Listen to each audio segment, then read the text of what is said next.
Vamos a hablar de Tolkien, vamos a hablar de la Tierra Media, vamos a hablar del Señor de los Anillos. Y vamos a hablar, entre comillas y por decirlo así, del poder del mito en Tolkien. Para ello usaré como referencia este libro que publiqué hace unos años, El poder del mito. Tiene este título al hilo del autor Joseph Campbell, un clásico estudioso del mundo del mito y la leyenda, y usaré en gran medida el libro como referencia para hablar del poder del mito en la Tierra Media. Mirad, lo primero, ¿qué es eso del poder del mito? Fijaos, en la portada del libro se lee una breve reseña, una breve frase, lo correcto es una breve frase, del autor Joseph Campbell. Dice así: los mitos son metáforas de la potencialidad espiritual del ser humano. Y los mismos poderes que animan nuestra vida animan la vida del mundo. Fijaos qué bonito. Bien, esta frase para mí sintetiza qué significa eso del poder del mito. Entonces, en primer lugar, el mito y la leyenda es el lenguaje de la cosmovisión tradicional. No es el lenguaje del mundo moderno. No es el lenguaje en el que se expresa la civilización surgida a raíz de la Revolución Francesa. No. El lenguaje del mito y la leyenda es el lenguaje propio de las sociedades tradicionales, premodernas, que entienden y viven el mito y la leyenda, en primer lugar, como un pensamiento y lenguaje poético. Un pensamiento y lenguaje poético. Es la poesía del mito y la leyenda. ¿Qué significa poesía del mito y la leyenda? El mito como lenguaje y pensamiento poético. Bien, básicamente lo que significa es que el mundo en el que vivimos, que tocamos con nuestras manos, que conocemos por nuestros sentidos, es una realidad primaria, de primer orden, que sin embargo desvelamos, comprendemos en toda su profundidad, con una realidad secundaria, que es la del mito y la leyenda. El lenguaje del mito y la leyenda es el que permite ver la realidad primaria, es el que permite ver el mundo en toda su profundidad. Pudiera ser que carentes de sensibilidad poética y de pensamiento mítico, pasáramos por el mundo y tuviéramos enfrente nuestro una realidad que nos pasa desapercibida, en toda su belleza, su grandeza, su capacidad de indicarnos las verdades de nuestra propia existencia. Bien, pues para esclarecer la realidad primaria que conocemos por los sentidos, el lenguaje poético del mito, que es el que te permite ver la realidad en toda su profundidad. En este sentido, fijaos, el pensamiento mítico, la poesía mítica, no es una poesía subjetiva. Los mitos no son fruto de la neurosis, la depresión, la histeria o el desamor de un individuo. La poesía subjetiva, el encadenar palabras e imágenes que refieren a nuestro trauma interior e individual, sería poesía moderna. El mundo tradicional no hace de la histeria poesía. El mundo tradicional lo que quiere es ver la verdad, con las imágenes sugestivas del mito y la leyenda. El pensamiento mítico es así una manera de saber, de ver y de entender en profundidad la realidad en la que vivimos. Y a partir de ahí, de trasladar una orientación. Una vez que sé la verdad, ¿qué debo hacer entonces? Una vez que comprendo, entonces sí, cómo debo actuar y comportarme. Bien, muy sintéticamente esto sería el poder del mito, el sentido del pensamiento mítico y legendario, adentrarnos en la realidad, en su sentido más profundo. Mirad, leo un fragmento del libro que creo que puede ayudar a entendernos. Darme un segundito. Mirad, lo tengo aquí preparado. Dice así: los mitos y leyendas no son cuentos para niños, no son meras fantasías caprichosas con las que distraer nuestro tiempo o entretener a los más pequeños. Los mitos y leyendas son el lenguaje del símbolo y el arquetipo, las enseñanzas de la alegoría en pos de las verdades de la vida.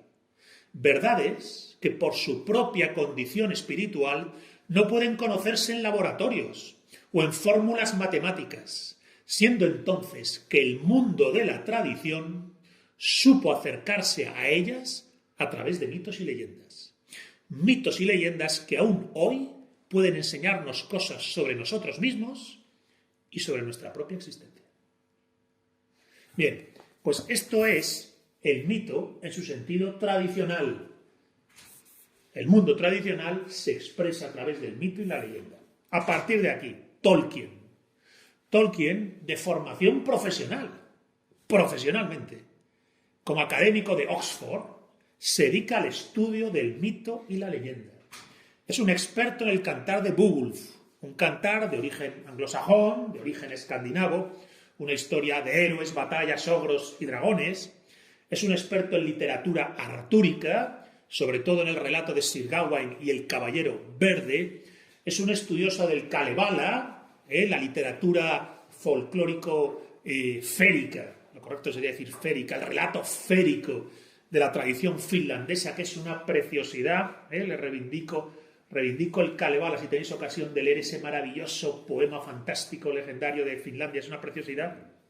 Tolkien lo estudia con profusión, es un aficionado, apasionado de los cuentos de hadas, es un estudioso en general del ciclo mitológico legendario del ámbito celta y del ámbito germánico, y es desde ahí, desde esa formación, desde ese estudio del mundo tradicional, mítico, legendario, celto-germánico, artúrico, el Kalevala finlandés, los cuentos de hadas, es de ese ámbito que él se nutre en su alma para escribir La Tierra Media, El Señor de los Anillos, El Silmarillion. Todo ello a su vez entreverado de su profunda fe católica. Fijaos que dos fuentes. Una fe católica convencida, profundísima y perfectamente articulada, y a su vez un estudio de esa literatura tradicional, legendaria, vinculada a Sir Gawain, el Caballero Verde, o el cantar de Beowulf, el guerrero vikingo, ¿verdad? Bien, Tolkien escribe su obra desde el estudio y vivencia personal de dicha literatura mítico-legendaria. Estudio y vivencia personal que lo hace de una manera como profunda, objetiva. ¿Qué quiere decir con esto? Que su relación con este mito y la leyenda no es una mera elucubración de su mente, sino que en el mito y la leyenda, como está llamado a ocurrir con el mito y la leyenda, daría la impresión de que Tolkien, y entreveradamente lo dice en sus cartas, a través del mito y la leyenda, Tolkien tiene una experiencia de autorreconocimiento, redescubrimiento, conexión con la verdad y la luz que sostiene en profundidad todas las cosas. Fijaos lo que he dicho. La vivencia y estudio y vivencia de esa literatura tradicional, cantar de Beowulf, los cuentos de hadas, Sir Gawain y el Caballero Verde, suponen para Tolkien, por lo que se deduce de su obra y de lo que él cuenta en sus cartas, y lo que se conoce de su vida personal, suponen para él una experiencia de autorreconocimiento y redescubrimiento. Y también una suerte de conexión o experiencia de la luz y verdad que sostiene todas las cosas. Ahora, esta vivencia que él tiene, en su talento, en el don que entre comillas Dios le ha dado, se convierte ya, eso sí, en su literatura, en su obra.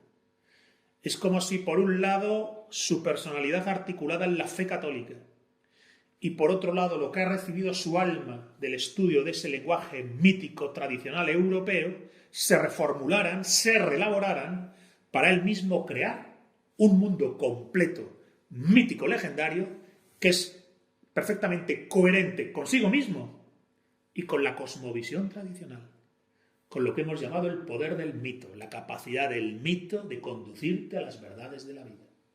La obra de Tolkien, en este sentido, nosotros la entendemos encardinada en el paradigma de la cosmovisión tradicional. Hablamos literalmente de tradicionalismo tolkieniano. Los fundamentales, los troncales de la cosmovisión tradicional se destilan y manifiestan en la obra de Tolkien en El Señor de los Anillos. Las categorías de la tradición están presentes en la Tierra Media. A partir de aquí, son muchas las capas que se pueden ir sacando de significación espiritual entonces al poder del mito en Tolkien. Podemos hacer referencia a su génesis en el Silmarillion. De todos los relatos de la creación que yo he leído, y creo que he leído todos los que hay, a mí personalmente el que más me gusta es el del Silmarillion. La génesis del Silmarillion es de una belleza y una profundidad. Conecta tanto con lo que supone el pensamiento mítico respecto de tratar de vislumbrar un mito de los orígenes, que es una verdadera maravilla. Pero no hablaré de ello aquí. También se puede, como capa de significación espiritual en la Tierra Media, en Tolkien, hablar del papel de la ambición, la ofuscación, la ira y la venganza. Hablamos de Melkor, también en el Silmarillion, ¿verdad? O de la corrupción de todas las cosas, como la única manera que tienes de relacionarte con el mundo, si te relacionas con el mundo, desde la ambición, la ofuscación, la ira y la venganza. Bien, pero yo no hablaré de esto aquí. Estoy señalando que la obra de Tolkien, en la medida en que está entreverada del poder del mito, pues está encardinada en la cosmovisión tradicional, tiene distintas capas de significación espiritual. He señalado ahora mismo someramente 2 o 3. Bien, yo no hablaré de esas que he señalado. Hablaré de las que en su momento trabajé con verdadero amor y pasión cuando escribía este libro, cuando escribía El poder del mito, y que hacen referencia a 3 conceptos que yo creo que se pueden trasladar casi a la vida cotidiana, a la vida personal de cada uno en nuestro día a día, que es lo que yo llamo hay que ser como Gandalf, hay que salvar a los hobbits y hay que luchar por el retorno del rey. Con estas 3 consignas tienes un argumento de vida, hoy, mañana y los días que sigan a mañana. Puedes salir del nihilismo moderno, que plantea que la vida no tiene argumento, más allá de tu pequeña individualidad y el engorde o no engorde de tu pequeño feudo. Puedes salir de ese solipsismo de la modernidad y decir, no, la vida es mucho más grande. Hay que ser como Gandalf, hay que salvar a los hobbits, hay que luchar por el retorno del rey. Entonces, hay que ser como Gandalf. Mirad, Gandalf, el Señor de los Anillos, no se dice directamente, lo tienes que inferir transversalmente en la lectura del libro y después localizarlo en los cuentos inconclusos, en los apéndices, en las obras transversales que tiene Tolkien sobre la Tierra Media, casi todas reelaboradas por su hijo Christopher Tolkien. Pero Gandalf es enviado al mundo. No nace perteneciendo a la Tierra Media. Él pertenece a Valinor. Viene del mundo de los dioses. Y es enviado con una misión, junto a Saruman y Radagast. Es enviado para confrontar al enemigo del mundo. El enemigo del mundo es Sauron. La oscuridad babilónica de la Tierra Media es Sauron. Bien, pues Gandalf es enviado. De hecho, fijaos, pues lo voy a leer, también merece la pena. Lo tengo aquí, dame un segundín. Dice así. Fijaos, esto está sacado de los cuentos inconclusos, que es una obra muy interesante que escribe Christopher Tolkien a partir de apuntes y notas de su padre, del propio Tolkien. Dice, porque se dice en verdad que al estar encarnados, los Istari, los magos, tenían que aprender muchas cosas de nuevo por lenta experiencia, y aunque sabían de dónde venían, el recuerdo del reino bendecido era para ellos una visión lejana, por la que sentían, en tanto permanecían fieles a su misión, una intensa nostalgia. Así, soportando por libre voluntad las angustias del exilio y los engaños de Sauron, podían poner remedio a los males de ese tiempo. Gandalf es un Istari, como lo es Saruman y lo es Radagast. Son como ángeles enviados desde el reino de los dioses, desde el reino bendecido, desde Valinor a la Tierra, a luchar contra Sauron. Pero cuando llegan a la Tierra Media y encarnan, por decirlo así, en la Tierra Media, pierden sus cualidades angelicales. Encarnan en cuerpo, sangre y huesos. Quedan sometidos, entre comillas, a las miserias de la vida terrenal. Hasta el punto de que no es que ya sientan nostalgia por el reino bendecido, sino que pueden malograr la misión, desviarse de su camino, naufragar en su tarea. Recordad, 3 magos son enviados: Saruman, Gandalf, Radagast. ¿Qué ocurre con Saruman? Se corrompe, no cumple su misión, se olvida quién es y a lo que ha venido al mundo, y pretende al final convertirse en una especie de segundo Sauron. Los venenos de la corrupción mundana le envenenan. Saruman fracasa. ¿Y qué le pasa a Radagast? ¿Lo sabéis? Se despista, ¿verdad? Se distrae. Fuma hierba. Y se distrae con los pájaros y las ardillas del bosque. Malogra su misión y su destino. El único que cumple con su misión es Gandalf. Enviado al mundo, ni se olvida de la misión, ni se deja corromper por el mundo. Tiene siempre presente que él tiene que cumplir una tarea, una encomienda, que es derrotar a aquello que oscurece el mundo, que envilece el mundo, que malogra la Tierra Media, que no es otra cosa que Sauron. En este sentido, hay un momento muy interesante en el libro donde dice así, fijaos.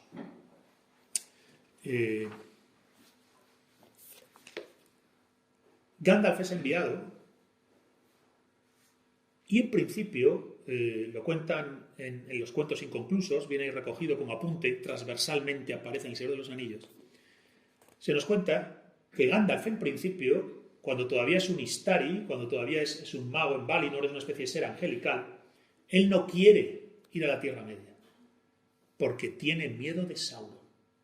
Le da miedo la misión que le están encomendando. Entonces, os lo leo, dice así. En un concilio de los Valar, recordad que los Valar son los dioses en Valinor, en un concilio de los Valar, convocado por Manwë, el más poderoso de los Valar, se decidió enviar a 3 emisarios a la Tierra Media. ¿Quiénes irán? Porque han de ser poderosos, pares de Sauron, pero no han de ejercitar ningún poder y vestirse de carne para tratar así con igualdad a elfos y hombres y ganarse la confianza de todos. Pero esto los haría peligrar, pues disminuirían en sabiduría y en conocimiento y los confundirían los temores, los cuidados y las fatigas de la carne. Ojo, si te mando al mundo, podrías desviarte. Es un riesgo, pero alguien tiene que correrlo, ¿verdad? Bien, pues fijaos, en un momento dado, dice, solo 2 se adelantaron. Curumo, que fue elegido por Aule, y Alatar, que fue enviado por Orome. Son 2 de los que van a ser enviados. Y luego dice, Manwë, el más poderoso de los dioses, preguntó dónde se encontraba Olorin. Este es el nombre original de Gandalf cuando vivía en Valinor y todavía era un ángel y no un sabio. Dice, y Olorin, que estaba vestido de gris y recién llegado de un viaje, se había sentado en el extremo del concilio, preguntó que qué quería Manwë de él. Manwë contestó que deseaba que Olorin fuese como tercer mensajero a la Tierra Media. Pero Olorin se declaró demasiado débil para la misión y afirmó que temía a Sauron. Entonces Manwë dijo que esa era la razón, justamente, por la que debía ir. Olorin, futuro Gandalf, no quiere ir. Le da miedo la misión. Tiene miedo de Sauron y entonces el más grande y sabio de los dioses le dice, precisamente por eso, porque tienes miedo, tendrás que ir. Porque el que va con ese miedo quizás sea el más prudente, el más sabio, el que sepa templar mejor su relación con la Tierra Media y con las miserias del mundo. De hecho, dijo, ya esto lo escribo ya así, digo, aun a pesar de su temor inicial a enfrentarse a Sauron, Gandalf habrá sabido convertir su miedo en acicate para trabajar precisamente de manera más vigilante, firme, despierta, consciente, prudente, tenaz, decidida y redenta. Todo lo que sus pares Saruman y Radagast no supieron hacer. Y es que la nobleza de alma puede dar sus mejores frutos precisamente allá donde se encuentran sus temores, pues el afrontar estos es lo que nos lleva a hacer nuestras las verdaderas virtudes del espíritu. En este sentido, hay que ser como Gandalf, enviados a la vida y al mundo con una tarea, encarnados en cuerpo, sangre y carne y las miserias y bajezas de la vida mundana y terrenal. Quizás con temor en el alma profundo a tener esta experiencia y sin embargo decididos a tenerla, con un ánimo más vigilante, firme, despierto, consciente, prudente, tenaz, decidido y redento.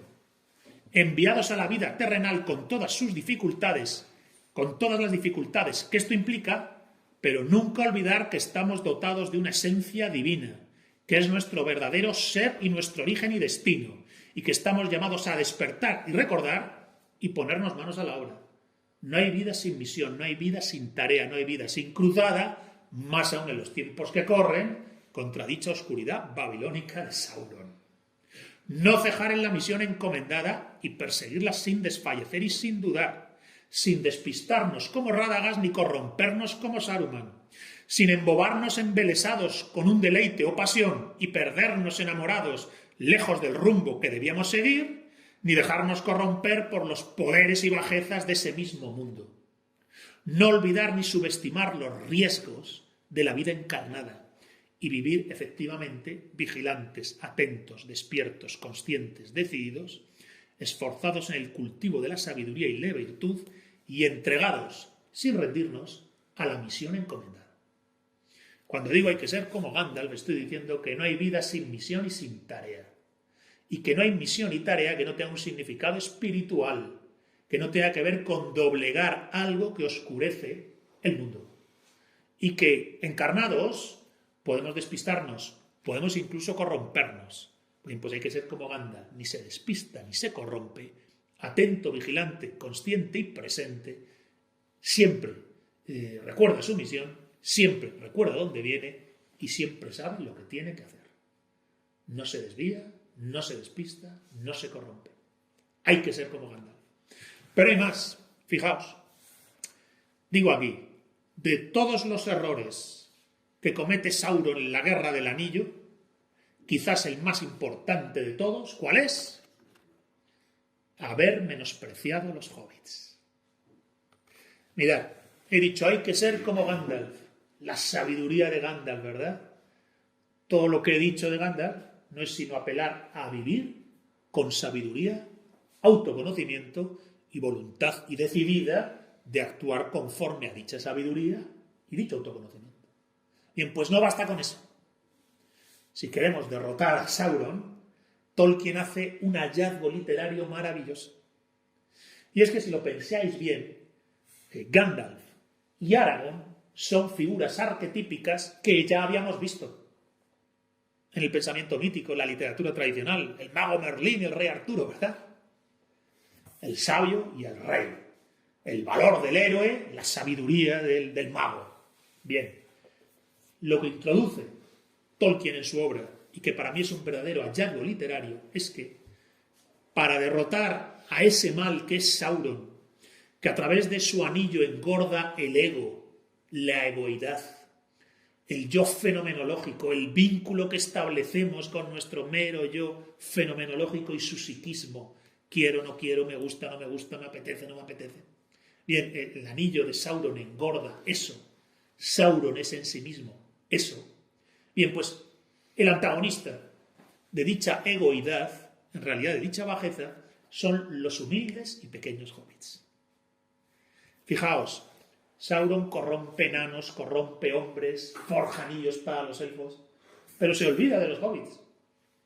En el tablero que él diseña para conquistar la Tierra Media, no incluye una estrategia para corromper o hacerse con los hobbits. Les desprecia desde el principio. por ser pequeños, humildes, sencillos, bien, pues es en la pequeñez, humildad, sencillez de los hobbits donde reside su fortaleza y su cordura, hasta el punto de que al final el antagonista de Sauron son dos humildes, pequeños y jóvenes hobbits que se llaman Frodo y Sam, que son capaces de cruzar la Tierra Media y el horror de Mordor para tirar el anillo en la grieta del destino. Entonces, yo siempre subrayo que no solo bastará con ser como Gandalf, sino que tenemos que saber encontrar dentro de nosotros mismos la alegría y sencillez de la actitud del hobbit. Fijaos, yo digo aquí en el libro, los sencillos, pequeños e insignificantes hobbits resulta que tienen un papel fundamental en la guerra del anillo único, algo que Sauron era incapaz de imaginar. Cabe pensar en una soberbia tan demoníaca por parte de Sauron que frente a los humildes hobbits solo contempla desprecio, siendo entonces que su arrogancia le impide ver cómo, detrás de esa sencillez de los hobbits, se esconde una fuente de fortaleza, bondad y cordura que sí que supo ver Gandalf y que los acaba por convertir en una pieza fundamental de la lucha contra Sauron. Es esa comarca humilde, alegre, llena de vecindad, de calor humano, de encuentro, de amistad orgánica, donde hay unas palancas de poder y fuerza que te protegen de la corrupción del anillo, que te protegen hasta un punto. El pobre Frodo en el instante final fracasa, que si queréis hablamos después del fracaso del pobre Frodo. Pero son los hobbits los únicos que pueden asumir la terrible tarea de cargar con el anillo. A nuestro entender, digo en mi libro, los hobbits son la grandeza de alma que se esconde en las gentes sencillas. La fortaleza y bondad muchas veces irreductible que encontramos en gentes de vida sencilla y cotidiana, entreveradas, sin embargo, de profunda espiritualidad. Una espiritualidad natural y espontánea, que no nace ya de ninguna formación o catequesis y que tiene mayormente su origen en un fuerte sentimiento de comunidad, de hacer comunidad y encuentro, de convivir y conllevar con alegría y sana compañía la existencia. Ese es el mundo del que surgen Sam y Frodo. Y eso es lo que les hace realmente fuertes a pesar de ser pequeños. Y eso es lo que sabe ver Gandalf y sabe ver Aragorn. Fijaos, el rey legítimo que vendrá, Aragorn, ahora hablaré de él, el guardián de la tradición, el enviado desde el mundo de los dioses para guiar a hombres y elfos contra Sauron, los dos, Aragorn y Gandalf, se dan cuenta de que los hobbits no son poca cosa. Y que parecería que quizás la pieza fundamental de la guerra del anillo es contar con la humildad, sencillez y cordura de los hobbits. Por eso siempre digo que hay que ser como Gandalf y hay que salvar a los hobbits. Hay que impedir que los lazos orgánicos, sanos, de comunidad, encuentro, amor, afecto, simpatía, amistad, alegría en torno a las cosas sencillas, alegría alrededor de esas pequeñas cosas que sin embargo están llenas de luz. Todo eso pone los pies en el suelo, todo eso baja los humos, todo eso te permite saber mucho mejor quién eres y reírte de ti mismo. Y con todo eso generas anticuerpos frente a la oscuridad babilónica de Sauron, frente, entre comillas, a la enfermedad del anillo. He dicho, la enfermedad del anillo es una sobredimensión, engorde desordenado, una apendicitis cancerígena de la egoidad, del vínculo que hacemos con nuestro yo menos fenomenológico, con nuestro mero psiquismo. Bien, pues frente a eso, la cordura y sencillez de los hobbits. Ahora, fijaos, el sabio Gandalf, el héroe Aragorn y los hobbits. Bien, hablemos ahora entonces de Aragorn. Porque el héroe es Aragorn. Es el valor, la espada, el coraje, el guerrero. Pero es algo más. En la obra del Señor de los Anillos, igual que Gandalf es el ángel encarnado, que asume la encarnación hasta el final, igual que los hobbits es el espíritu de comunidad, la cordura y la sencillez de las cosas pequeñas llenas de luz y de fuerza, el guerrero sin tacha, el caballero leal y veraz, es el rey que vendrá. Es el rey legítimo que ha de volver. Mirad, el Señor de los Anillos tiene un tema apasionante, una trama apasionante, y es que por un lado está el discurrir de la aventura del anillo de Frodo y Sam, y por otro lado está el argumento político, restaurar el reino perdido. El reino perdido de Gondor, donde ya no hay un rey al frente, sino un senescal, donde el linaje se perdió y la espada se partió. El rey sin espada, la tierra sin rey. Esto es una imagen muy propia de la Edad Media europea, de las leyendas del Grial, a la espera del rey legítimo que volverá y que durante años vive como un vagabundo. Recordar Trancos, cuando conoce al que será Frodo, es un montaraz. Los montaraces parecen vagabundos, parece que van por la vida sin rumbo y son los guardianes del linaje del rey legítimo, del reino que debe ser restaurado. Esto es una idea muy propia del mundo tradicional. Frente al desorden del mundo, frente al mundo caotizado, fragmentado, atomizado, enfrentado, el principio supremo que galvaniza, une, ordena, jerarquiza, que reencuentra a los distintos pueblos alrededor de un mismo principio que encarna dicha corona sagrada, que se restaura con el regreso de Aragorn a Gondor y la derrota de Sauron. Entonces, creo que hay que tener presente que El Señor de los Anillos tiene un argumento político que resuena con el mundo tradicional, incluso me atrevería a decir con las imágenes más paradigmáticas de la Edad Media europea. El retorno del rey. El rey que volverá para restaurar el orden perdido. De hecho, mirad, lo leo un momentito. Dice así. El argumento político de la Tierra Media es el reino de Gondor. Más aún, es que el reino de Gondor no ha muerto, aunque no se sepa dónde está su heredero. El regnum, este es un concepto ya cristiano, el regnum, que como encomienda fue dado a los hombres por parte de los dioses para su realización en el mundo. Regnum que sigue en marcha y sigue vivo, aun a pesar de haber caído y haber perdido a su rey. Estás llamado a luchar por el reino, incluso cuando el reino está destronado y la espada está rota. Pues el argumento del reino perdido es ser restaurado. El argumento de la espada rota es volver a forjarla. Y el argumento de los montaraces que llevan vida vagabunda y guerrillera es preparar el retorno del rey legítimo. Bien, este es el argumento de la tradición. La cosmovisión tradicional es restaurar el orden, el cosmos, en el mundo caotizado y desordenado de la modernidad. El argumento político del Señor de los Anillos no podía sino llamarse, como se llama el tercer tomo, el retorno del rey. En este sentido, fijaos, digo aquí también, un segundito, dice, hay que luchar por el retorno del rey, hay que ser leales del rey oculto, del rey que vendrá.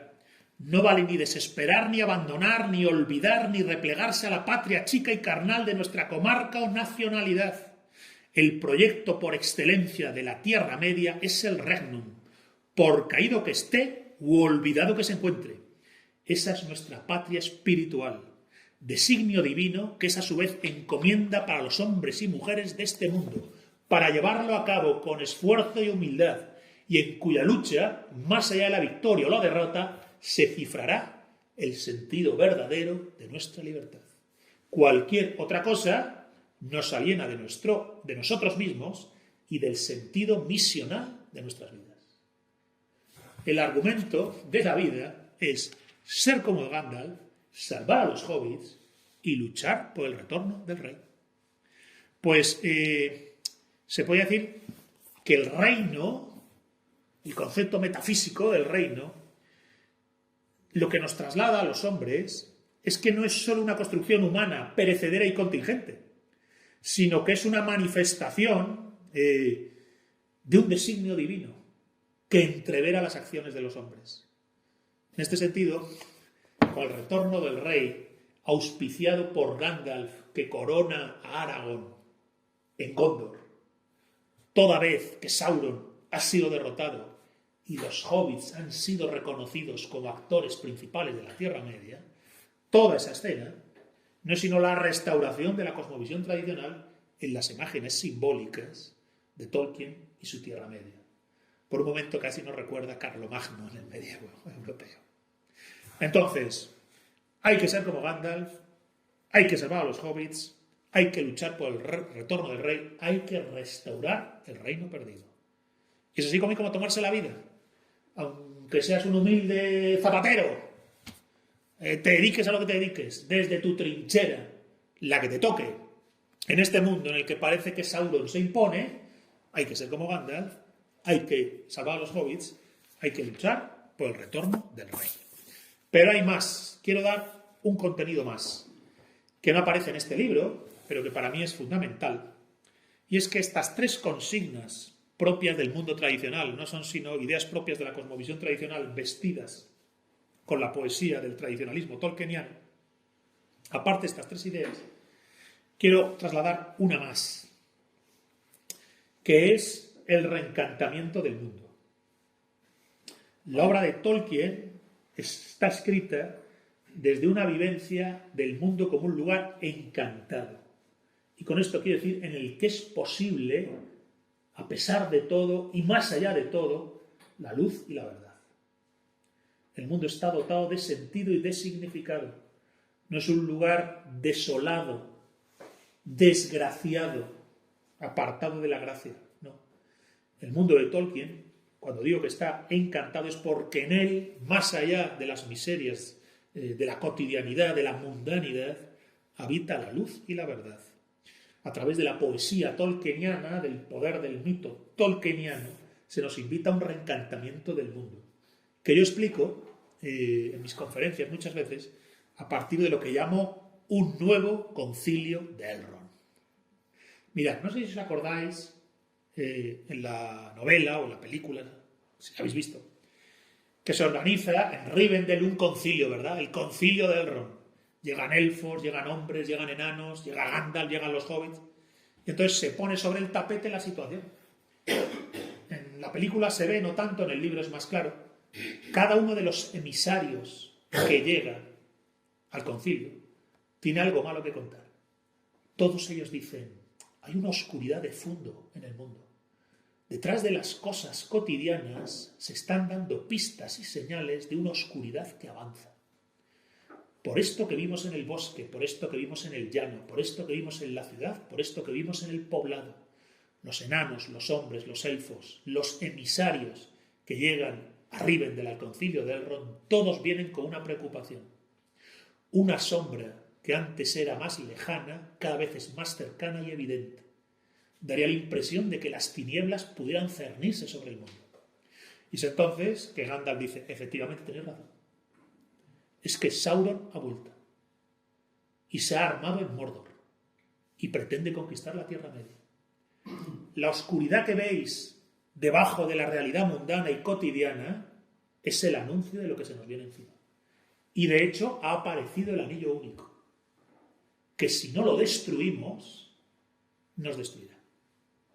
Joder, vaya. El concilio de Elrond se ponen las cartas sobre la mesa y está la cosa jorobada, ¿verdad? Bien, pues yo digo que ahora estamos en el nuevo concilio de Elrond. ¿Qué es el nuevo concilio de Elrond? Bueno, pues imaginar que la guerra se perdió, que Sauron ganó, que el anillo no fue destruido. O mejor aún, que sí, que el anillo fue destruido, que el primer rey de los hombres fue Aragorn, pero que años y años y años después tenemos a Pedro Sánchez. Y que por tanto, bueno, pues nos hemos olvidado de la tradición. Y entonces nos reunimos en el concilio de Elrond, nos convocan en Rivendell, y llegamos distintos hombres y mujeres de distintos lugares del mundo, de distintas edades, inclinaciones y ecuaciones. Y entonces lo que llegamos allí es para decir, oye, está pasando algo que nos llama la atención. ¿Qué es? Que sobre la oscuridad reinante, que parece que lo tapa todo, sin embargo, debajo hay luz. Al revés de lo que ocurría en la novela. La oscuridad ganó. Estamos en la oscuridad babilónica. Estamos en el Kali Yuga, ¿verdad? El reino del anticristo. Bien, pues nos reunimos y resulta que debajo de la cotidianidad del mundo y su aparente ofuscación, miseria y nihilismo, miseria espiritual, nihilismo existencial, resulta que hay constantes chispazos de luz en personas, en libros, en películas, en reuniones como estas. Bien, pues esos chispazos de luz que vemos son el regreso, por supuesto, del Rey que vendrá. Son el anuncio de que ninguna oscuridad dura siempre y que nos toca a lo mejor ejercer de montaraces o guerrilleros, pero que efectivamente, debajo de la noche que se cierne sobre el mundo, ya hay anuncio de la luz que no puede apagarse. Incluso a veces me gusta decir que ha aparecido otra vez el anillo único, pero el anillo único que es contraimagen del anillo de Sauron. Fijaos, se dice que Sauron no puede crear nada, solo puede corromper cosas o imitarlas a la inversa. De algún modo daría la impresión de que su anillo único, que engorda el ego y corrompe a las personas y que dice dentro del anillo atarlos a todos a las tinieblas, no sería sino la contraimagen del anillo verdadero, del anillo supremo, que no es oscuridad, sino que es luz, y que no engorda el ego, sino que te libera de él, y que dentro del anillo no pone atarlos en las tinieblas, sino que pone la consigna evangélica, la verdad os hará libres. Muchas gracias a todos.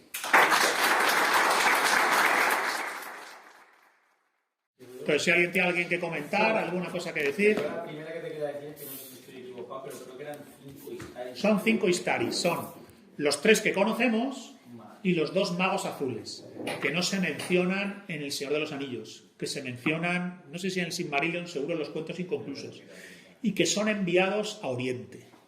Entonces, Christopher Tolkien localiza una carta en la que piensa, una carta de su padre, donde su padre especulaba sobre el destino de los magos azules y decía que quizás se habían corrompido. Tras la caída de Sauron, sin embargo, ellos se habían quedado aislados y corruptos y habían generado sectas demoníacas.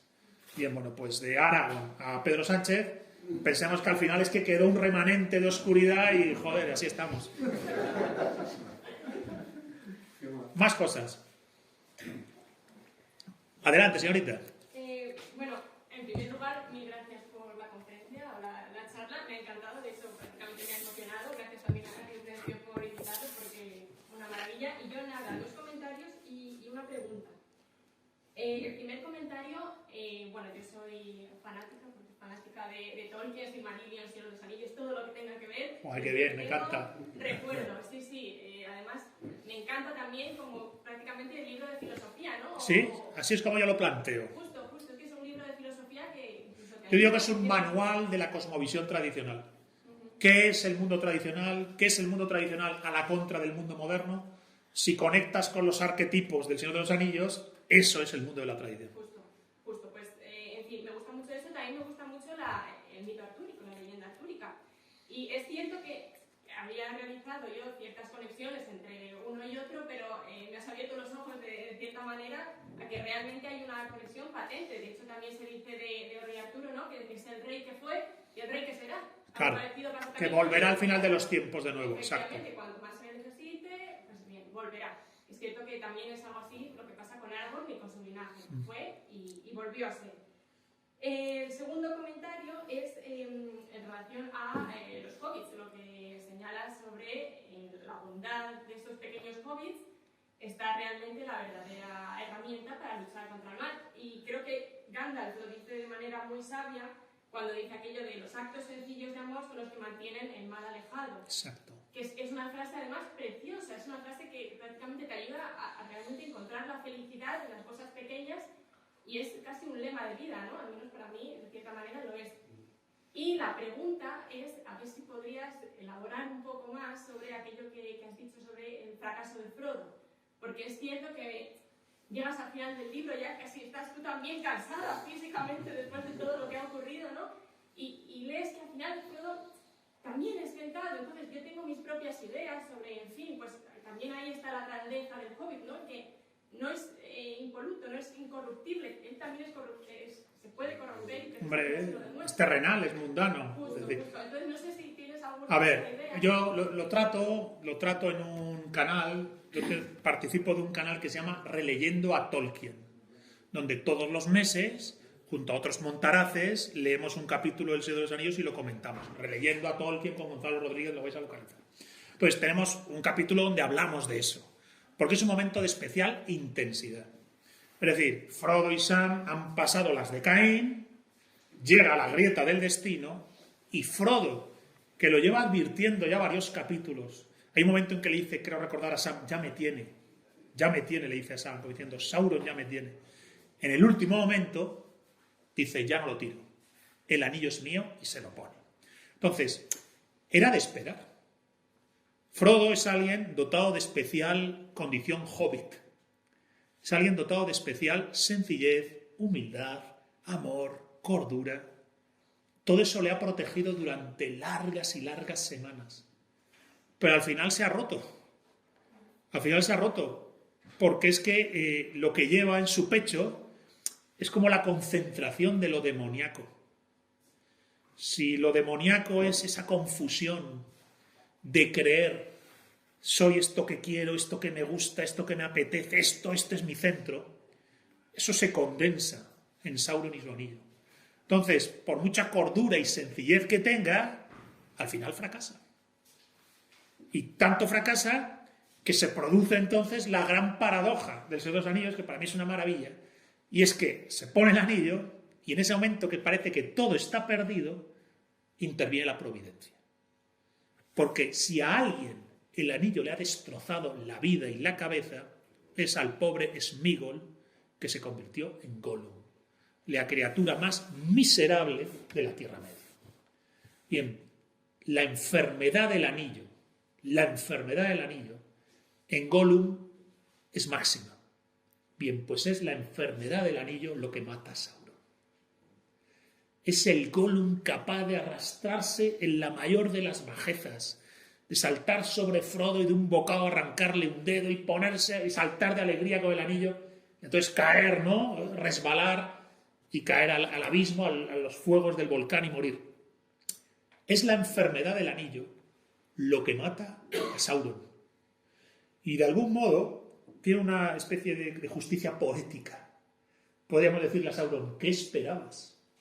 Si llegas a crear una monstruosidad como el anillo, ¿qué esperabas que ocurriese a largo plazo? Sino que esa monstruosidad te destruyera. ¿O es que hay alguna monstruosidad que no sea autodestructiva? Entonces, Frodo fracasa porque pasa un verdadero calvario y en el último instante se derrumba. Pero su condición hobbit le ha permitido llegar hasta allí. De hecho, es su condición hobbit la que no solo le permite llegar hasta allí, sino la que también le salva a Sam. Recordar que Sam, por un breve periodo de tiempo, lleva el anillo. Y que en la novela hay un momento en que mientras lo lleva, dice, joder, algún día se acordarán de mí, seré Sam el valiente, Sam el guerrero, se cantarán sagas sobre mí. Empieza el tío a venirse arriba. Y de repente para y dice, pero si yo solo quiero volver con Rosita, que me tiene loco, irme al Dragón Verde a tomarme unas pintas de cerveza negra con los amigos y cuidar el jardín y el huerto, si yo sé quién soy. Es decir, los hobbits saben quiénes son. En la sencillez de las pequeñas cosas saben quiénes son y eso le protege a Sam. Claro, le protege porque lleva el anillo poco tiempo. Si tuviera que haberlo llevado todas las semanas que lo lleva Frodo, pues igual también fracasa, ¿verdad? Pero yo entiendo que Frodo fracasa. De hecho, fracasa porque tiene una vieja herida, ¿verdad? ¿Os acordáis de cuando le pinchan los espectros del anillo, ¿no? En la cima de los vientos. Pero yo interpreto que él tiene una herida más gorda y es que el anillo le pudo. Eso se te queda dentro. Recordad que cuando vuelve, él no está en paz. él, por decirlo así, pierde la inocencia del hobbit. La inocencia del hobbit es su anticuerpo frente a Sauron. Los hobbits están protegidos por esa sencillez e inocencia. En parte él la pierde el día que dice, no tiró el anillo y se lo pone. Entonces, por eso se le llevan a Valinor. Entonces, es un personaje que tiene, yo siempre digo, no sé, con Frodo siempre, ¿vale? Hay que estar con él siempre, porque por lo que él pasa es terrible. Tan terrible que cuando vuelve a la comarca, que es lo que él más ama en este mundo, no puede volver a ser un alegre hobbit. Sam vuelve a ser un alegre hobbit, el que más. Además se consigue a Rosita, ¿no? Y Merry y Pippin, ¿verdad? Pero el pobre Frodo no vuelve a ser ya un hobbit alegre y sencillo como lo fue. La experiencia del anillo le hiere por dentro. Lo dice en el libro, dice, tengo una herida que no se cierra. Y es entonces que, bueno, pues la palabra con Gandalf, que tiene que volver a Valinor, con el resto de los elfos, cruza al otro lado donde sí puede sanar. Entonces, yo con Frodo siempre, vamos. O sea, lo que aguanta, lo que hace, lo que sufre, fracasa porque es humano fracasar, la providencia está de su lado. Recordar que Bilbo no mata a Gollum, y cuando Frodo le dice a Gandalf, ¿por qué no lo matamos? Dice, no mates alegremente. Por lo que sea, esa criatura miserable hace parte de esta guerra del anillo. ¿Quién sabe qué papel podría tener en algún momento? Y hay otro momento en el que Faramir le tiene con la flecha puesta y le dice a Frodo, mato a esa criatura asquerosa. Y dice Frodo, no lo mates. Bien, pues esa caridad que siente Frodo respecto de la criatura miserable, ten en cuenta que quizás el único que es capaz de darse cuenta de la miserable condición de Gollum es Frodo. En algún momento, aunque esto lo especulo yo, o no viene en la novela, tenía la impresión de que Frodo dice, ostras, podría pasarme eso a mí. La enfermedad del anillo provoca esto. La enfermedad del anillo te distorsiona tanto que acabas siendo esto. Entonces, Frodo es el gran héroe de Señor de los Anillos. Pero es un héroe que tiene una profundidad espiritual grande, un significado espiritual grande, porque queda herido en el alma. Cuando se pierde la inocencia hobbit, vaya, estás jodido. Pues hay que salvar a los hobbits. Hay una especie de inocencia, de alegría inocente que hay que mantener. Mejor que te llamen tonto. Mejor que te llamen tonto, pero hay una especie de alegría inocente que no hay que perder. Para poder estar ahí en el dragón verde con los amigos, tomando esas pintas que hacen los hobbits, ¿verdad? Y enamorarse de Rosita con esa alegría y espontaneidad, hay que tener una inocencia ahí. Que bueno, que yo pienso que el mundo moderno precisamente quiere destruir. El mundo moderno especialmente quiere destruir esa inocencia. Por eso reivindico, hay que salvar a los hobbits y hay que aprender del héroe Frodo. Una pregunta. Dime. Exactamente, ¿dónde se enfrentaron el Balrog contra Gandalf el Gris? ¿Cómo que dónde se enfrentaron? En las minas de Khazad-dûm, en el puente de Khazad-dûm. O sea, las minas de Moria y en el puente de Khazad-dûm. Vamos a ver, no sé por qué lo preguntas, los enanos excavan tan profundo, no sé si conocéis la historia, excavan tan profundo, que llegan a un lugar en el que está enterrado y metido una criatura de la primera edad. Cuando lees el Silmarillion te das cuenta de que la Guerra del Anillo son 4 páginas. Es la tercera edad. Está la primera edad, que es la más grande, la segunda, que es la caída de Númenor, la Atlántida de Tolkien cae, y el Señor de los Anillos, que es la tercera edad, que es el final. Entonces, de la primera edad, de las épocas remotas, del origen del mundo, quedó una criatura malévola, no creada por Sauron, creada por Melkor. Melkor es Lucifer. Es el padre de Sauron. Sauron era la mano derecha de Melkor. Bien, pues entre las criaturas monstruosas que crea Melkor está el Balrog. Bien, pues los enanos cavan tan profundo que despiertan al Balrog. Entonces, en el puente de Khazad-dûm, donde se enfrentan Gandalf y el Balrog, hay una especie de encuentro casi, no sé, de resonancias legendarias. Es un demonio del primer mundo, un demonio de los orígenes, contra el enviado, contra Gandalf. De hecho, ahí Gandalf muere y renace, convertido en el Caballero Blanco. El jefe de la Orden de los Magos era Saruman. La prueba iniciática que supone la caída de Gandalf en el pozo de Khazad-dûm peleando con el demonio, para luego subir a lo alto de la montaña y derrotarlo en la cresta, le permite renacer como el Caballero Blanco. Para mí ahí hay toda una enjundia bastante filosófica en el tema de, en el puente, frente a frente, el abismo debajo, el demonio de la primera época, el demonio de la primera edad y Gandalf. Y de esa suerte de caída, en la cual, sin embargo, caes pero sales victorioso, el renacimiento de Gandalf el Blanco. Que cuando se le encuentran por primera vez Aragorn, el enano, Legolas, Gimli y Legolas, Gandalf al principio, no sé si recordáis en la escena del libro, no sabe muy bien quién es, duda por un momento. Dice, Gandalf, dice, sí, efectivamente, así me llamaban. Él ha tenido una especie de transmutación alquímica. Ya no es Gandalf el gris, es Gandalf el blanco. Infinitamente más poderoso que antes, infinitamente más poderoso que Saruman. Entonces, bueno, tiene su enjundia el episodio del Balrog y el puente de Khazad-dûm, y un poco nos permite también ver la profundidad con la que está inoculando en la obra Tolkien imágenes propias del mundo de la tradición, con esa resurrección de mago blanco que va a hacer Gandalf. Sí, me gustaría, lo que he escuchado muchas veces, la importancia que Tolkien le daba a la literatura, al idioma, el inventarse los idiomas dentro de... Sí. Pero no he visto, claro, ver la traducción, lees en castellano, ¿qué importancia tiene para Tolkien fabricar hasta el propio idioma de los elfos, de los... Bueno, él es filólogo, él estudia las lenguas, él estudia el gaélico, el finlandés, él se inventa una lengua y a partir de la lengua se inventa unos seres para esa lengua y su mente imagina, cuando es joven y está en las trincheras de la Primera Guerra Mundial, imagina a los elfos que hablarán esa lengua. Y entonces a partir de que él imagina una lengua hermosa, con una etimología preciosa, cargada de significados espirituales respecto del mundo natural, las estrellas, la noche, el sol, los árboles, imagina los seres que hablan esa lengua. E imaginados los seres, imagina su mundo. Sí, el comienzo está en el lenguaje. Y al imaginar ese mundo, él ya introduce el bagaje del cual él bebe y le inspira.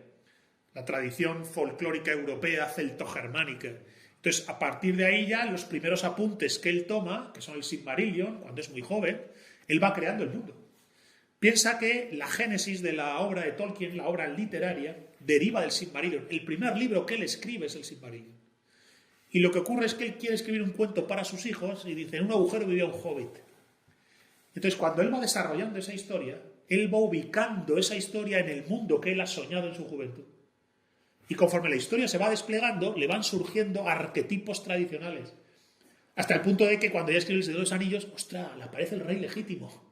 El rey de las leyendas medievales, el rey sin espada, la tierra sin rey, pero se forja la espada, recordar la espada rota en Rivendell, se forja y se le reentrega a Aragorn para marchar a las puertas negras de Mordor. En la batalla final donde tienen que despistar a Sauron para que Sam y Frodo puedan llegar a salvo a la grieta del destino. Ahí se juegan el todo por el todo. Cuando Aragorn dice, vamos directamente a la puerta negra. Hagamos algo que parezca suicida. Que Sauron no lo entienda y venga por nosotros. Es la única oportunidad que tenemos de que los dos humildes hobbits, si es que siguen vivos, puedan llegar andando hasta la grieta del destino. Y en ahí Aragorn se comporta como un líder guerrero, como el verdadero rey que está llamado a ser, ¿verdad? Entonces, que me he perdido ya, me he ido hasta el rey. Efectivamente, el lenguaje hace una parte fundamental en la obra de Tolkien. Es como la chispa, a partir de la cual su imaginación va a crear ese mundo secundario, que es la creación poética. Hemos dicho la realidad primaria y el pensamiento mítico como una realidad secundaria que es real en la medida en que te da las verdades de esta. Es como la clave que te permite ver en profundidad las cosas. Creo que tiene una carta Tolkien donde habla de los árboles. Dice, la gente no los ve. Dice, como no piensan mágica, poéticamente, pero, ostras, un árbol, ostras, y este ser. Cuanto más hunde sus raíces en el suelo, más suben las ramas al cielo de donde recibe el sol que le da la vida. Joder, en sí mismo el árbol es un mensaje, coño. Entonces, ese pensamiento poético es el único que te permite ser realista. Es decir, frente a la modernidad descreída o frente a la poesía subjetiva que he dicho que es la histeria del individuo, el pensamiento mítico poético real, tradicional, el pensamiento mítico poético tradicional, te mete en la realidad. No hay nada más realista que mirar el mundo con magia y poesía. Es la única manera de ver ese árbol. Sí, yo tenía una pregunta.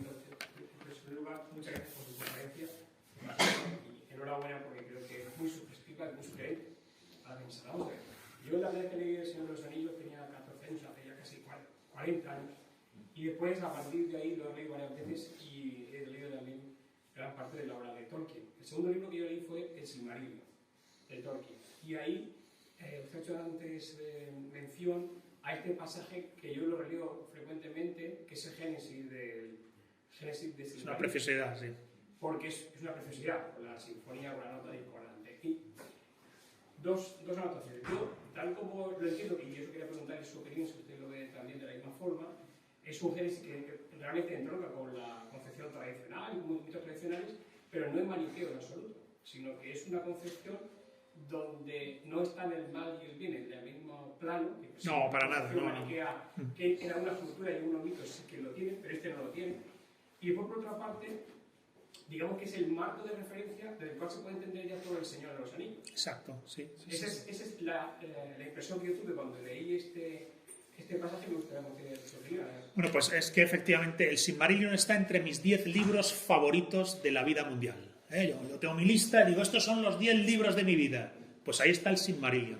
De hecho, me parece una de las cosas más hermosas que he leído en mi vida. Recuerdo la primera vez que leí la música de los Ainur, es que lo tengo grabado. Dije, Dios mío, es como si no era solo hermoso, sino que dije, esto es verdad.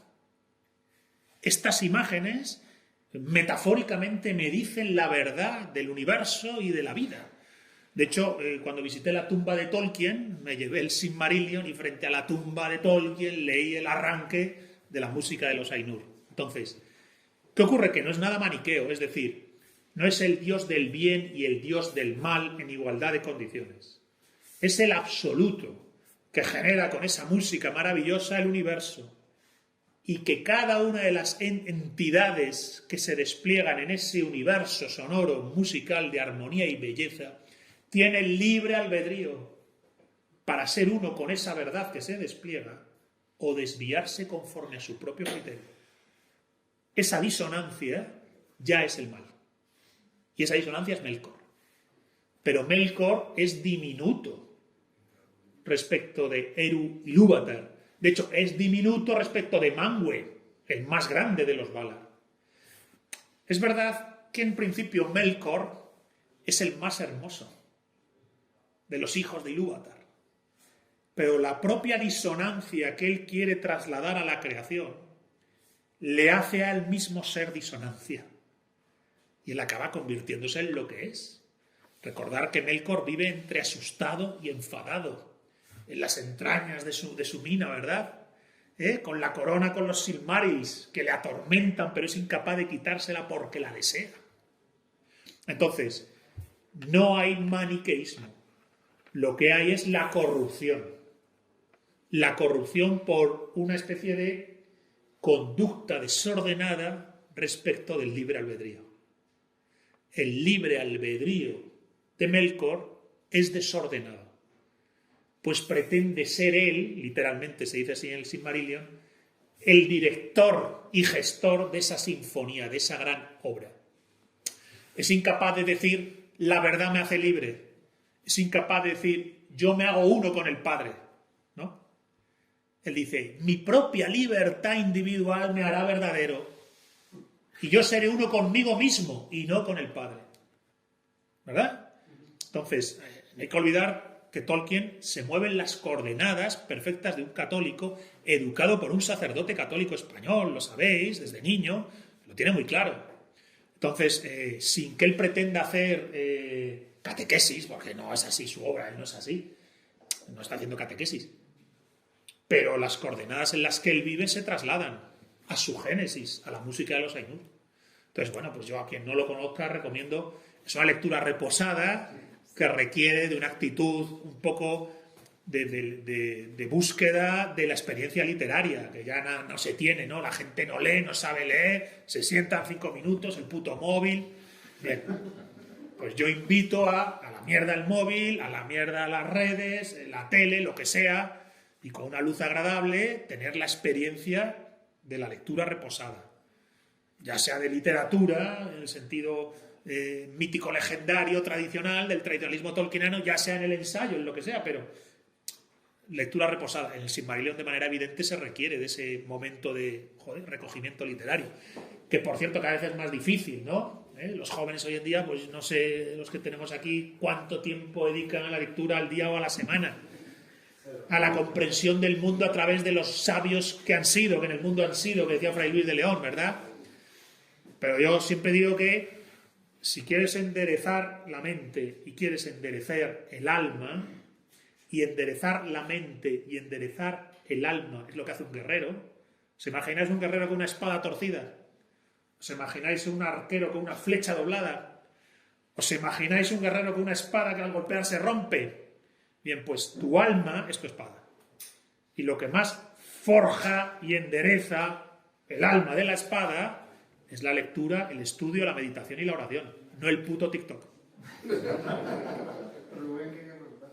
Que tenía una duda, que si hay algún orden especial con todas las historias que hay son de historia relacionadas con la Tierra Media, que si hay algún orden que sea mejor para entender. Vamos a ver, el orden de lectura, entiendo, porque no vas a empezar con el Silmarillion, sería el Hobbit, el Señor de los Anillos, el Silmarillion, y te recomendaría incluso un apéndice que son los cuentos inconclusos. Esos 4 libros: el Hobbit, el Señor de los Anillos, el Silmarillion y los cuentos inconclusos. Y con esos 4 libros, si tienes la sensibilidad abierta, si quieres forjar tu alma, es decir, yo quiero tener enderezada el pensamiento, enderezada la palabra, enderezada la actitud, bueno, pues si quieres eso, la obra de Tolkien se convierte en tradicionalismo tolkieniano y te forja. Pero el orden yo creo que sería el Hobbit, el Señor de los Anillos, el Silmarillion, los cuentos inconclusos. Bueno, yo creo que lo queremos saber tú un poquillo. La última serie de Amazon, eres como... No, la última serie de Amazon relacionada con... Sí, con Tolkien, sí. ¿Eres como el resto de, digamos, expertos sobre los anillos que, digamos, odian un poco esta saga o sacas algo del... No, nada, la basura. Todo. Cero. Nada, ¿no? No pierdas ni un instante de tu tiempo en esa basura. No, fíjate, yo que te iba a decir que a mí me ha gustado. Sí, Mira, bueno, lo puedes ver desde un lado desde otro. vamos a ver. Gustar te puede gustar lo que sea. Sí, eso digo. Si gustar te puede gustar lo que sea, yo que sé. La basura yo lo veo un poco, no sé. Pero yo lo he tirado a la basura. Porque además no pretende ser leal al espíritu de la obra.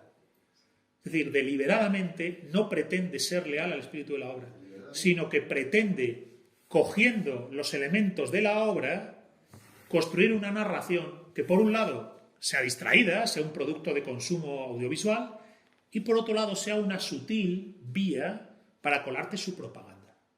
Y esto es lo que no hay que consentir. A mí no me van a colar propaganda postmoderna. No creo en la deconstrucción, no creo que haya que deconstruir la Tierra Media, ni deconstruir a Galadriel, ni leches. Ni al hombre, ni a la mujer, ni la madre que lo parió. Entonces, como no tenemos mucho tiempo, a ti ahora te sobra tiempo y energía. A mí no. A ti te sobra tiempo y energía, a mí no. Entonces yo no puedo echar mi tiempo y mi energía en eso. Bastante lo pierdo con el puto teléfono, el trabajo, el coche, entonces no. Si tengo un ratito y lo voy a dedicar a algo audiovisual, es decir, si voy a hacer narrativas, si voy a disfrutar del storytelling audiovisual, no lo voy a echar en eso. No. Me pongo El Padrino, bueno, pues no tiene que ver con estos temas, pero digo, joder, una gran película, ¿verdad? Algo así, pero no, Anillos de Poder, no. Revisitas el Silmarillion, coges cuentos inconclusos. Hay que tener disciplina. Bueno, yo lo veo... Pero bueno, si te ha gustado, ya cada cual, yo qué sé. Que considerarlo basura yo lo veo un poco drástico, ¿no? Drástico total. Vamos a ver, no pasa nada. Si te gusta, no voy a decir nada. Yo soy drástico total. No estamos ya para hacer componendas con lo avanzada que está la disolución en nuestro tiempo. Yo tengo una visión muy crítica de los tiempos que corren. Sí. Es una época de putrefacción, decadencia y degeneración. Bueno, hay de todo, yo pienso, ¿no? Hay de todo. Hemos dicho que estamos en el nuevo concilio de Elrond y que hay chispas de luz detrás de todas partes. Pero el tono general de las cosas a mí me parece una basura. Entonces yo estoy cruzado con ello. Cruzado quiere decir que me he comprometido a la cruzada contra ello. Entonces yo digo, bueno, pues mira, de todas las cosas que podían hacer sobre El Señor de los Anillos, estos señores de Amazon han hecho propaganda.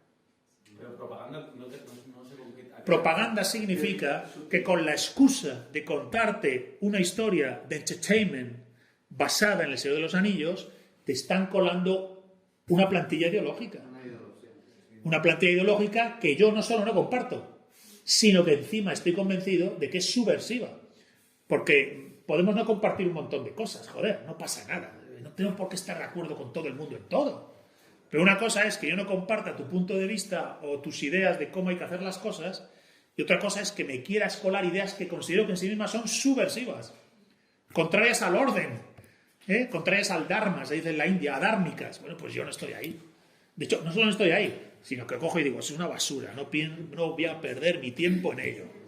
Federico, tu opinión en general, bueno, aparte, me gustaría preguntarte por Tom Bombadil, pero eso quizá tapa mucho. En general, piensas que, bueno, si quieres lo contesto, por favor, pero las películas que han hecho, las tres películas, ¿han hecho más que bien? O bien? No. La trilogía original hizo más bien que mal. La trilogía original fue una bendición. En este nuevo concilio de Elrond, donde a pesar de la oscuridad babilónica se ven chispas de luz, esas películas funcionaron como chispas de luz, porque movieron a mucha gente a leer El Señor de los Anillos, porque movieron a mucha gente no a leerlo, pero a interiorizar intuitivamente, inconscientemente, las categorías tradicionales, los significados espirituales del Señor de los Anillos. Entonces, en la bolsa de bendiciones que siempre hay en toda vida humana y en toda época, esas tres películas están dentro. Ahora, eso no significa que toda vez hayan tenido ese éxito y haya surgido un business próspero alrededor de esa narrativa audiovisual basada en la Tierra Media, andando el tiempo, Amazon te haya hecho una serie pues trufada de propaganda, trufada de ideología, con entreverado un mensaje del feminismo posmoderno a través de la pobre Galadriel. Dejarla en paz de Dios, por favor. Ha sido un fracaso. Hombre, ha sido un fracaso, en parte yo creo, no ya porque sea aburrida o no aburrida, guste o no guste, sino porque creo que ha habido una parte de los aficionados de verdad a Tolkien que en cuanto le han visto las orejas al lobo han dicho, anda ya, me voy a tragar ahora esto. Entonces yo creo que va por ahí. Pero vamos, sí, las tres películas originales de Peter Jackson son películas, es decir, el formato es el que es, no es literatura, es cine. Entonces el formato es el que es. Bien, pues dentro de ese formato, el resultado yo creo que es muy valioso. Una frase de lo de Tom Bombadil. Sí, es que... O sea, Tom Bombadil es el gran misterio del Señor de los Anillos. El propio Tolkien no quiere resolverlo. Entonces hay 50.000 hipótesis. Porque claro, Tom Bombadil es el único personaje que el anillo no puede nada sobre él, no tiene efecto sobre él. De hecho, se lo pone y no se vuelve invisible. Entonces, si el anillo es un engordador del ego y todo ser encarnado, todo ser en cuerpo y sangre, todo ser en la Tierra Media puede tener ese mínimo de yo fenomenológico, aunque sea operatorio en el mundo, ¿verdad? Para operar en el mundo. ¿Qué le pasa a Tom Bombadil que está tan liberado, está como Buda, está en budeidad, ¿verdad? Es como un Buda, entonces se pone el anillo y no le hace efecto. ¿Quién es ese Tom Bombadil que en ese estado de budeidad el anillo no le puede? Bien, pues no lo sabemos. No lo sabemos. Entonces, hay quien dice que puede ser un guiño al mismísimo Eru Ilúvatar, presente en su mundo. Además, fijaos que Tom Bombadil no solo es inmune a la enfermedad del anillo, sino que él es siempre alegre, jolgorioso y poderoso. Es capaz de espantar con una palabra a los espectros de los túmulos. ¿Os acordáis, no? Los espectros de los túmulos, Tom Bombadil los espanta de un chispazo. Entonces, Tom Bombadil acaba siendo un cierto misterio que da más encanto a la novela. Hay quien dice que Tolkien, cuando empezó a escribir El Señor de los Anillos, no sabía exactamente qué es lo que iba a pasar. Ni siquiera él sabía exactamente qué era ese anillo. Sabía que era peligroso, sabía que podía ser maldito. Pero hay quien dice que de él no había pergeñado, no había descubierto literariamente, ostras, que era el anillo único de Sauron.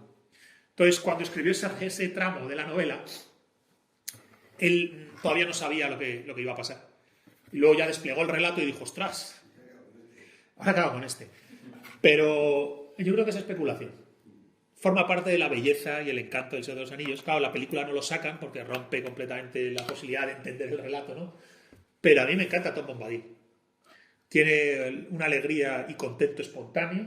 Ananda se dice en la India, no tiene ananda, tiene contento natural. Nada le afecta, nada le puede. Al mismo tiempo es poderoso sobre el mundo y al mismo tiempo, claro, está liberado de su pequeño yo. Se pone el anillo, juega con él, ¿sabes? Se le pasa de una mano a otra y no le hace ningún efecto.